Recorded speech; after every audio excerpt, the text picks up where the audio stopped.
Primeiramente, gostaria de agradecer ao IBRAOP pelo convite, né? Na pessoa do Fernando Morini, nosso colega, nossa presidente Adriana.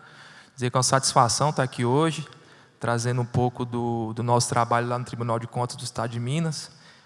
A ideia aqui é, nos próximos minutos, falar um pouco sobre algumas ações de controle externo que o nosso tribunal tem desenvolvido, voltados aí na área de mineração e principalmente relacionados à política de segurança de barragens, lá no Estado, tema atinente aí ao nosso painel.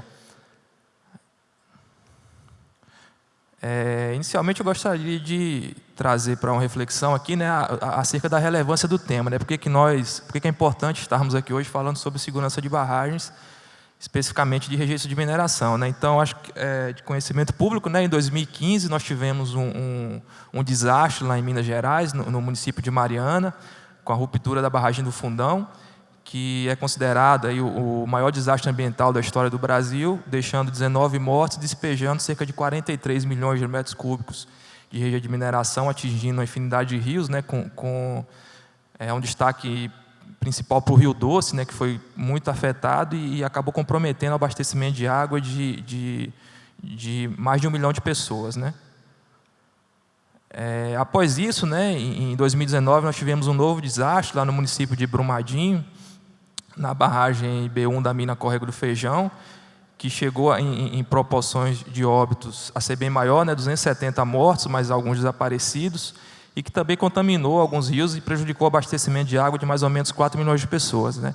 Então, já tem 4 anos desde que ocorreu esse desastre, e a gente ainda vê algumas sequelas, né, como, por exemplo, nessa segunda imagem aqui, que mostra a contaminação do rio Paraupeba, que é um rio muito importante lá para a região metropolitana de Belo Horizonte.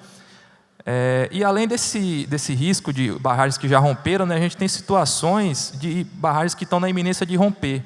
Então, eu trago aqui uma notícia desse ano do Correio Brasiliense, que fala acerca do risco de rompimento de uma barragem que apavora a comunidade. Então, essa reportagem traz o relato de uma moradora da cidade de Itatiaiuçu, lá em Minas, que ela fica justamente no final da zona de autossalvamento, né, que é aquela região onde você não teria ali um alerta para uma eventual evacuação em caso de emergência, né.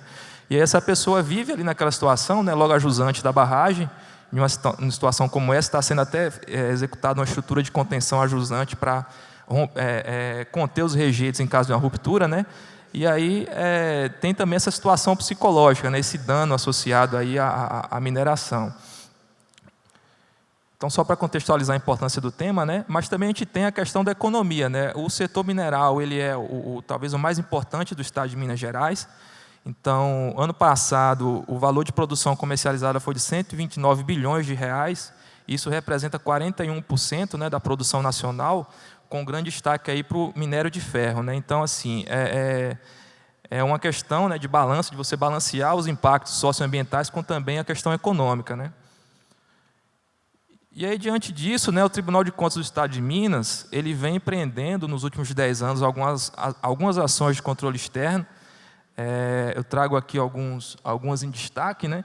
No ano de 2013, o tribunal ele desenvolveu uma auditoria de conformidade, que teve como objetivo verificar o recebimento e a devida aplicação de recursos da compensação financeira por exploração mineral.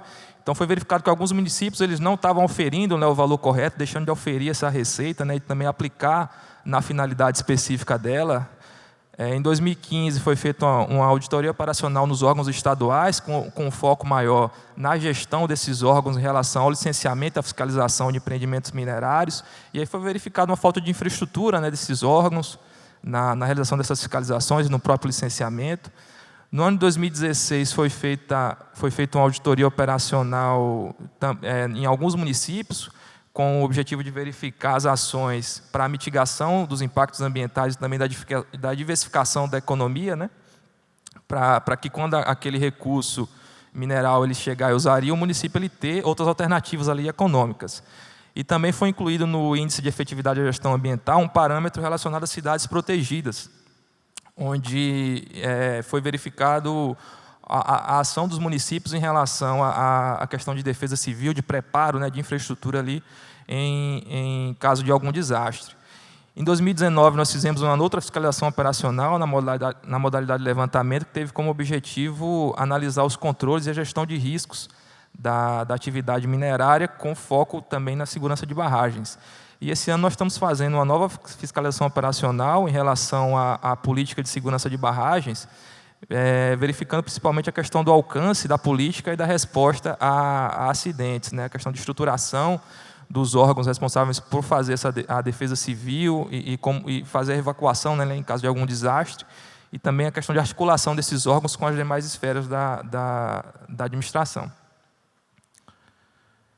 Bom, e diante disso, né, logo após o acidente da barragem de Brumadinho, em 2019, o tribunal promoveu um evento que foi chamado de Primeiro Colóquio à Mineração em Minas Gerais e os órgãos de controle estaduais.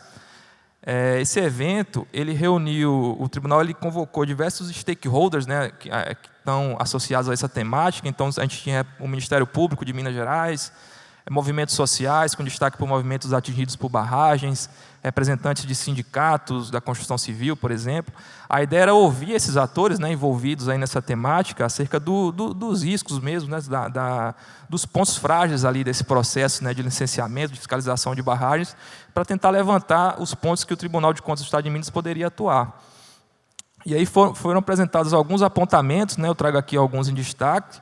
O primeiro ponto é em relação à independência dos auditores que são contratados pelos empreendedores que operam ali as barragens para fazer auditorias técnicas.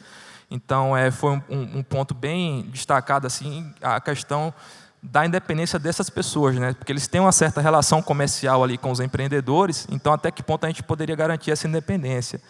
A questão de ausência de transparência, né, dos dados das barragens e também do processo de licenciamento desses empreendimentos. A questão também de flexibilização dos processos de licenciamento, então licenciamentos que às vezes demandariam 3 fases, passavam para uma fase única. A baixa representatividade da sociedade civil nos conselhos que definem o licenciamento desses empreendimentos e também a baixa efetividade das audiências públicas. Aí só um conceito interessante, né, que eu acho que é bom a gente trazer aqui, para nivelar conhecimento, é a questão do plano de ação de emergência de barragens de mineração, que talvez seja o documento mais importante aqui para a temática do nosso painel, né, que é prevenção e resposta a desastres. Então, pessoal, o plano de ação de emergência de barragens de mineração, também chamado de PAI-BM, é um documento que ele é elaborado pelo empreendedor para todas as barragens, para cada barragem, melhor dizendo, né? E esse plano ele é importante porque ele vai descrever ali todas as situações de emergência que podem ocorrer naquela barragem, né?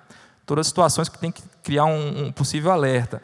E aí ele vai detalhar também quais são os procedimentos que o empreendedor ele tem que fazer para identificar esses possíveis problemas. Além disso, ele vai trazer os procedimentos preventivos e corretivos, né, que tem que ser executados naquela barragem a cada tempo. E um ponto muito importante que vai delimitar qual que é a zona de autossalvamento, que, como eu falei, é a região onde uma eventual ruptura, né, da barragem, no estudo de dam break, na mancha de inundação, uma comunidade, uma população ali que está logo ajustante da barragem não teria tempo de se socorrer, né? Então, esse estudo seria delimitado ali no plano de ação de emergência, até para criar os mecanismos ali de uma possível evacuação, e também da zona de segurança secundária, que é a região logo após essa, que ainda está na mancha de inundação da barragem, mas que teria aí um possível tempo de socorro. E também vai detalhar as rotas de fuga, né? Só para a gente ter também aqui, como parâmetro, né, o benefício de você ter um alerta antecipado em uma eventual ruptura de barragem. Então, eu trago aqui alguns exemplos, né, em vermelho, algumas barragens que não houve tempo de alerta imediatamente antes da ruptura, né? Então, a gente vê que esses casos, você tem na faixa de 450, 423, 144, 2.270 óbitos. Lógico que isso é relacionado à comunidade que está ali logo ajusante da barragem, né? Pode ser maior, pode ser menor, mas a gente vê uma quantidade maior de óbitos aqui, né? Da faixa de 144 para cima em relação a esses 3 outros exemplos, onde teve um tempo razoável de alerta, né? Então, a gente vê, por exemplo, essas 2 barragens que estão no início, né, em verde, um tempo de 1h30, apenas 5 mortos, e 1h, 10 mortos. Né? E essa última barragem aqui na Austrália, que teve um tempo muito maior, de 5 horas, onde não morreu ninguém. Certo que era uma comunidade menor, né, mas a gente vê o benefício de ter um alerta antecipado que pode ocorrer se tiver um plano de ação de emergência bem elaborado e bem divulgado. Né? Então, só para fechar nessa questão do plano de ação de emergência, eu trago aqui algumas falhas que foram encontradas pelo TCU em auditoria feita na barragem lá do Fundão, de Mariana, né, por meio do acórdão 2440/2016 do plenário. O TCU verificou que o plano de ação de emergência lá da barragem ele estava distante do local da barragem, né? Então, assim, às vezes as pessoas podiam até ter um certo conhecimento, né, do que precisava fazer numa situação de emergência, mas o ideal seria que esse plano ele estivesse ali acessível para uma situação de emergência. Ele não continha forma de comunicação, que é também outra falha grave, né, de as pessoas não saberem como vão se comunicar numa situação de emergência. Então, era uma outra irregularidade grave desse plano. E ele também não constava a lista de autoridades que receberam esse documento. E aí, falando um pouco agora sobre a política estadual de segurança de barragens, lá do estado de Minas Gerais, o que acontece? Essa é uma lei, a Lei 23.291, que foi editada em 2019. A gente tem a Política Nacional de Segurança de Barragens, que é uma lei de 2010, mas a lei de Minas Gerais ela é mais restritiva do que a lei nacional. Por exemplo, a lei estadual estabelece que barragens com volume maior do que 1 milhão de metros cúbicos elas estão inseridas na política estadual, enquanto a lei nacional seriam barragens só acima de 3 milhões de metros cúbicos. Em relação à altura do barramento, né, do pé da barragem até a crista, a lei estadual estabelece que barragens acima de 10 metros devem ser incluídas na política estadual, enquanto a legislação nacional são barragens acima de 15 metros. O dano potencial associado, né, ou seja, o dano tanto em perdas de vida quanto também ambiental, contaminação de rios, né, tem critérios para definir a classificação desse dano, se ele é baixo, médio ou alto. Então, se ele for classificado como médio ou alto, a barragem ela entra também na política, e também quando ela acumula resíduos perigosos. Isso para barragens de rejeitos, tanto industriais quanto de mineração, e também barragens de acumulação de água. E aí outras diretrizes interessantes que a lei trouxe, né, em relação ao licenciamento. Ela estabeleceu que o licenciamento ele tem que ser, em regra, trifásico, ou seja, licença prévia, licença de instalação, licença operacional, tanto para as etapas de construção, instalação, funcionamento, como também para eventuais ampliações e alteamentos das barragens. O plano de ação de emergência, a lei estabeleceu que ele tem que ser elaborado já na licença de instalação. Então, para a barragem obter uma licença de instalação, ela já tem que ter um plano de ação de emergência elaborado, aprovado, divulgado em reuniões públicas e disponível no local da barragem e também no órgão ambiental e nas prefeituras ajusantes da barragem que são potencialmente afetadas. A lei trouxe também a diretriz em relação ao tamanho, né, da zona de autossalvamento, vamos dizer assim. Então, ela definiu como 10 quilômetros a jusante da barragem, seguindo a mancha de inundação, né, ou 30 minutos do dam break, da eventual ruptura ali da barragem, né. Então, seria, nessa região, hoje, né, 10 quilômetros da barragem ou 30 minutos da mancha de inundação, é vedada a concessão de licença ambiental, né, para novas barragens nessas situações. E também, em relação a barragens alteadas a montante, né, em 2019 já foi vedado em Minas Gerais, depois foi vedado no país todo, né, salvo engano, em 2021. E também foi determinada a descaracterização de todas essas barragens, ou seja, as barragens elas deveriam deixar de operar como uma barragem de rejeito, no prazo de 3 anos. Quanto à fiscalização, né, a lei também trouxe algumas diretrizes em relação ao processo de fiscalização dessas barragens. Em relação às auditorias técnicas, ela estabeleceu que barragens com dano potencial alto deveriam ter uma auditoria técnica independente no mínimo a cada ano. Se o dano potencial associado à ruptura daquela barragem for médio, seria a cada 2 anos, e baixo, no mínimo, a cada 3 anos. Essa declaração, essa é uma auditoria técnica que seria feita por um auditor independente que deve emitir ali uma declaração de condição de estabilidade, atestando ou não a estabilidade daquela barragem. E, além disso, a lei estabeleceu que deveriam ser feitas vistorias regulares, né, pelo órgão ambiental, no nosso caso lá a Fundação Estadual de Meio Ambiente, em todas as barragens com dano potencial alto. E aí, nessa fiscalização que nós fizemos nos anos de 2019 e 2020, nós identificamos alguns riscos, né, algumas irregularidades. Em relação ao processo de fiscalização de segurança de barragens, nós verificamos que esse processo ele era executado por muitos servidores. O quadro funcional do órgão continha muitos servidores com vínculo temporário. E aí isso acabava trazendo o risco de perda de independência desses servidores, né, na execução da própria fiscalização. E a gente chegou a ver, né, muitos casos de servidores que deixavam o órgão e ingressavam em uma empresa mineradora, em um empreendedor ali de barragens. Então tinha esse risco, né, e também o risco de perda de memória técnica do órgão, afinal o servidor ele não ficava lá muito tempo, né. Outro ponto que a gente identificou como risco foi a utilização apenas das declarações da condição de estabilidade para subsidiar as fiscalizações. Então, assim,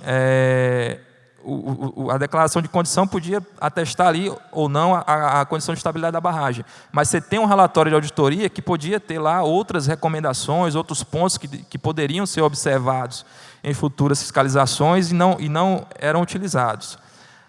A ausência do cadastro de barragens, principalmente as que têm ou não plano de ação de emergência, e a disponibilização desse plano no local e nas prefeituras ali que são afetadas, né, a disponibilização para a sociedade mesmo conhecer o que tem que ser feito, como que é esse plano, o que deve ser feito em uma situação de emergência, e também o risco da atividade fiscalizatória, em relação, principalmente devido ao conflito de competências entre o órgão ambiental estadual, que no nosso caso é a Fundação Estadual de Meio Ambiente, e a Agência Nacional de Mineração. É aquela história, né, que a gente costuma falar que o cachorro de vários donos ele acaba morrendo de fome, né? Então você tem um órgão que faz fiscalização e o outro também. Só que aí o órgão estadual muitas vezes falava para a gente, não, isso aí a ANM está fazendo, né? Só que a gente sabe que a ANM tem um quadro reduzido de servidores, né? Isso é de conhecimento público. Às vezes eles não têm condições de fiscalizar todas as barragens. Então é um outro risco, né, que a gente identificou. Em relação ao licenciamento, nós verificamos um elevado grau de discricionariedade e principalmente de ausência de transparência na fundamentação das decisões que determinavam a priorização de processos de licenciamento. O que acontecia? Um processo ele estava em determinada superintendência, ele era priorizado e passava para outra superintendência. Só que essa superintendência, que era chamada de superintendência de projetos prioritários, ela tinha um elevado percentual de servidores não efetivos. E aí isso acabava trazendo um risco naquele processo de licenciamento, né? E também da reorientação da modalidade de licenciamento, um licenciamento que às vezes teria que ser trifásico, ele era passado para um licenciamento simplificado. Outro ponto foi a deficiência na fiscalização e no acompanhamento do cumprimento de condicionantes. Então, às vezes o empreendedor ele obtinha, né, uma licença de operação para operar aquela barragem, e tinha alguns condicionantes que ele deveria atender ao longo de um tempo, né? Só que não tinha um monitoramento por parte do órgão ambiental se aquelas condicionantes foram atendidas ou não. Então, dali a 10 anos, quando o empreendedor ele voltava para renovar a licença, é que o órgão ia verificar se, de fato, ele cumpriu aquelas condicionantes, ou seja, não tinha esse monitoramento, né? Foi outro risco aí que a gente levantou. Bom, então o tribunal deliberou, né, sobre essa fiscalização por meio desse processo 109.5451, acórdão 428/2022, e ele deu algumas recomendações e determinações para os órgãos ambientais. A primeira foi, eu listei algumas aqui principais, né, que foi a questão de publicar o cadastro de barragens para fomentar a transparência, né, que é uma situação que estava obsoleta desde 2018. A gente não tinha atualizado essa publicação do cadastro de barragens. Verificar a existência dos planos de segurança e de ação de emergência, né, e também a disponibilidade deles nos órgãos, nas prefeituras afetadas, as barragens que têm ou não esses planos.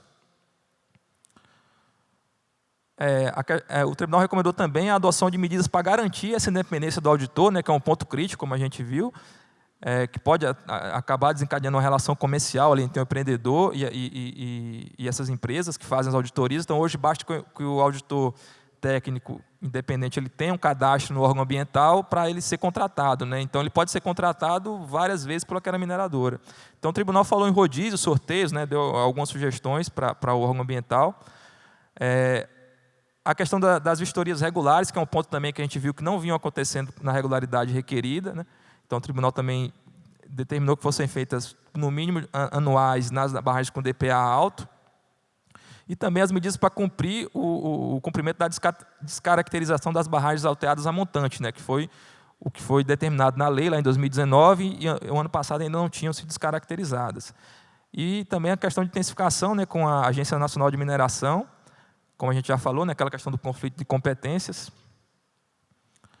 E aí outro ponto importante, né, foi em relação ao estudo e criação de mecanismos para incentivar ações inovadoras e ambientalmente sustentáveis. A gente viu, né, que o órgão ele vinha atuando no sentido de promover alguns estudos, algumas ações voltadas a reduzir a quantidade de rejeitos de mineração e também no próprio reaproveitamento desse rejeito em outras indústrias, por exemplo, na indústria da construção civil.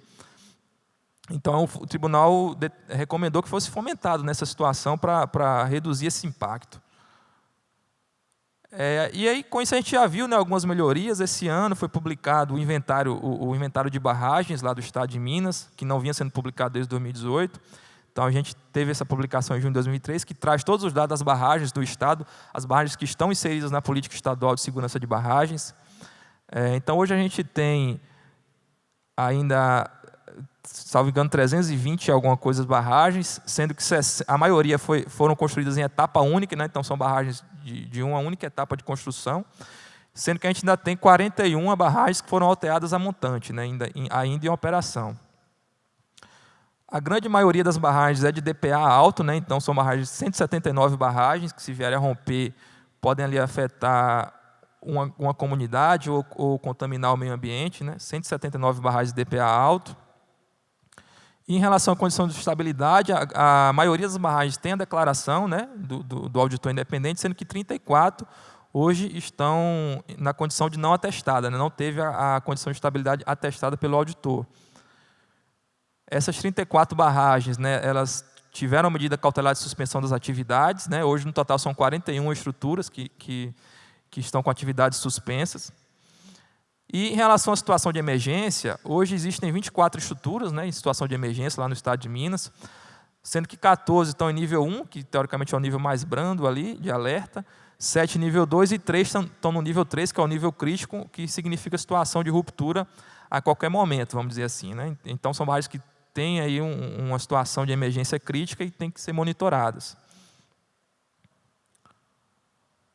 Em relação às barragens alteadas a montante, como eu falei, desde 2019 foi determinado que elas fossem descaracterizadas, não deixassem de operar como barragens de rejeito, só que os empreendedores eles alegaram inviabilidade técnica de cumprir esse prazo, né? E, de fato, são assim, estruturas gigantes que têm uma infinidade de volume ali de rejeitos, que o prazo de 3 anos realmente ele era um prazo pouco factível, né?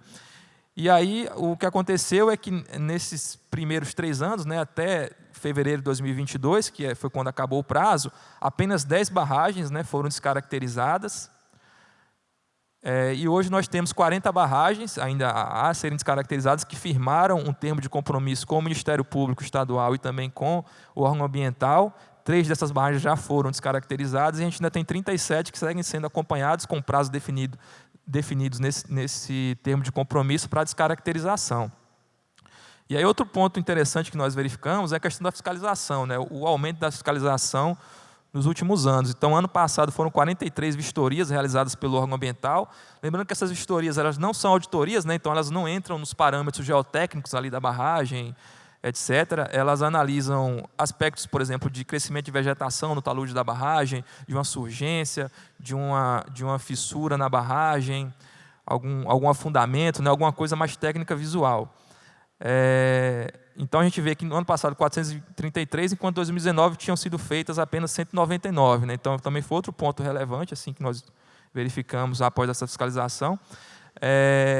O órgão ele também implementou no ano de 2021 o sistema de informações de gerenciamento de barragens, que é hoje um sistema onde os empreendedores eles enviam as informações, os relatórios, né, as declarações de condição de estabilidade, também os relatórios anuais de auditoria nesse sistema, e com isso o órgão ele tem um subsídio maior para realizar as fiscalizações rotineiras, né, periódicas.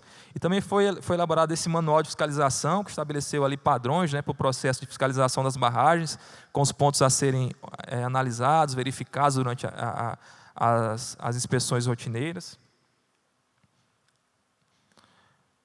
Outro ponto aqui interessante, né, foi o cadastro de minas paralisadas, que também foi divulgado em 2022, sendo que a última vez que ele tinha sido divulgado em 2016.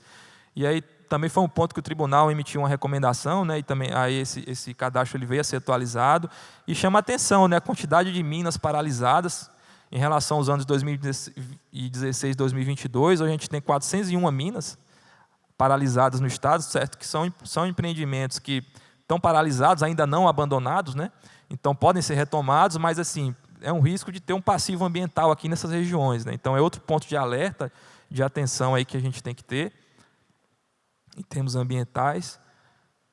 E aí a gente vai ter uma continuidade dessa fiscalização, né? Porque, como eu falei, das 326 barragens cadastradas no sistema de gerenciamento de barragens que estão inseridas na política estadual, nós verificamos que apenas 147 delas, ou seja, na verdade, verificamos que 147 delas, ou 45%, não aportaram um plano de ação de emergência no órgão, né? Então, a gente tem desconhecimento ainda se essas barragens têm ou não um plano de ação de emergência, se ele está divulgado, se ele está disponível lá para acesso à população, né?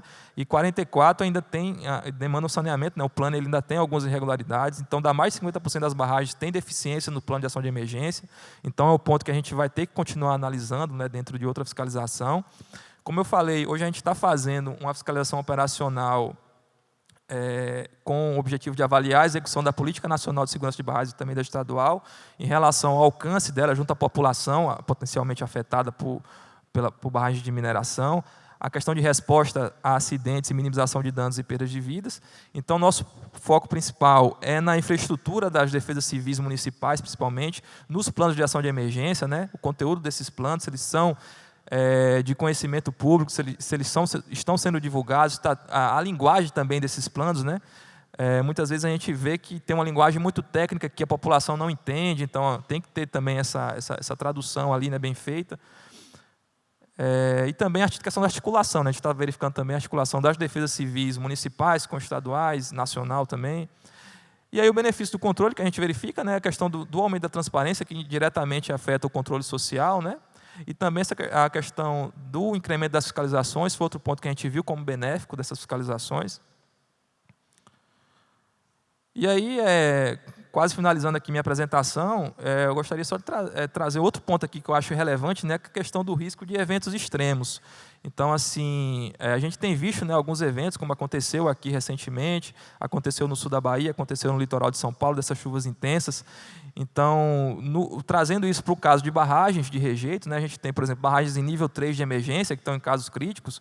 No caso de uma chuva, né, uma chuva histórica dessas aí, o risco de ruptura de uma barragem dessa, ele aumenta consideravelmente, né? Então, assim, é outro ponto de alerta que a gente tem que ter para o futuro. E aí, só para fechar, eu gostaria de colocar uma questão como reflexão, né? Como a gente prevenir ou mitigar acidentes em barragens de rejeitos, né? Então, a gente pode falar aqui sobre alguns pontos que eu falei ao longo da apresentação. Além disso, a instrumentação, né, de barragens, a questão de você ter ali, enfim, toda aquela questão de pesômetro, de inclinômetro, de monitoramento topográfico por drone, por satélite, o que for, né? Então, a gente tem essas tecnologias hoje que vêm ajudar a gente a prevenir ou mitigar acidentes de barragens. Como a gente falou bastante, né, a questão do plano de ação de emergência, tem um plano bem elaborado, um plano divulgado, um plano que ele é eficiente lá no seu propósito, né? Então, é outro ponto também de importância para a gente prevenir ou mitigar esses acidentes.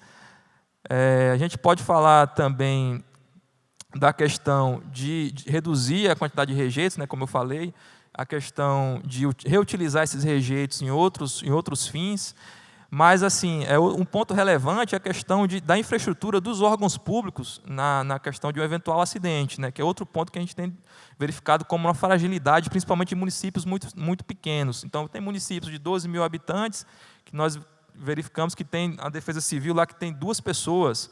Essas pessoas nunca fizeram uma capacitação relacionada à Defesa Civil, né? A prevenção de desastres ali e até em uma situação como agir numa situação de emergência. Então, assim, eu acho que o papel nosso, né, como auditores de controle externo, justamente é abrir os olhos da administração para pontos sensíveis como esses, principalmente para esses municípios muito pequenos. Então, é isso que eu tinha para falar, pessoal. Agradecer mais uma vez a atenção de todos. Coloco à disposição aqui também. Mais uma vez agradecer ao Morini, Adriano, ao Ibraop, a todo mundo. Muito obrigado.